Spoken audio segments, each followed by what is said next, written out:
Welcome to the only daily podcast focusing on compliance news of the day. Each morning, start your day with a cup of coffee and Tom Fox, the voice of compliance, to hear about 4 of the top compliance, corruption, or leadership stories you will need to start your day.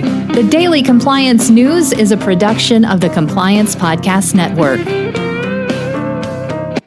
First, a word from our sponsor.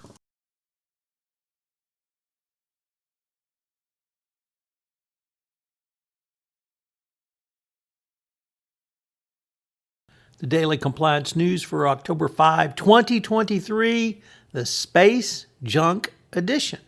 Yes, we have a new compliance risk, and that is space junk. As the FCC, that's the Federal Communication Commission, has issued its first fine over the space junk rule. Dish, the television provider, failed to move its dead satellite into a higher orbit, and this could pose where it would pose little threat to active satellites.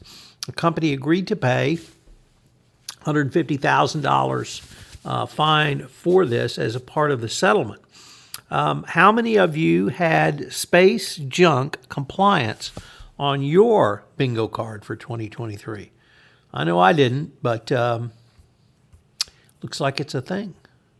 Next up, from the Wall Street Journal, Risk and Compliance Journal, Richard Vandeford reporting that influential lawmakers are taking dead aim at the NBA and its players union for the companies or the league's failure to cut ties with Chinese gear makers allegedly linked to forced labor in the country's Xinjiang regime.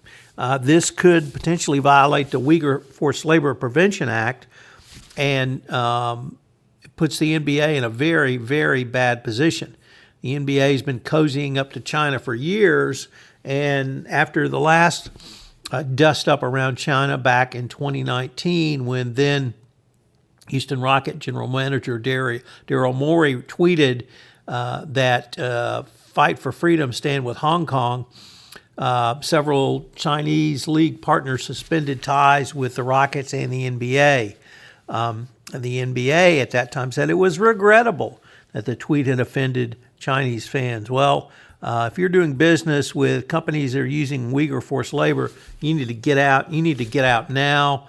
You need to quit selling their goods, and you need to get with the program that we are not going to use or buy products which were from forced labor. Next up, in a really interesting article in Bloomberg, one of my favorite columnists, Matt Levine, is reading Michael Lewis's book about Sam Bankman-Fried. And one of the things he says he enjoys is that the book doesn't make SBF out as guilty and bad, but a much deeper story. And our final story from Reuters, that the U.S. Supreme Court took on the challenge to the Consumer Financial Protection Bureau, and it looks like the court is not particularly keen on doing away with this agency. They look to funding mechanisms, and at least from the questioning, it may be that the court is uneasy with simply getting rid of yet another agency. The Daily Compliance News is a production of the Compliance Podcast Network and a proud member of C-Suite Radio. Thanks so much for listening. I hope you'll join me again tomorrow.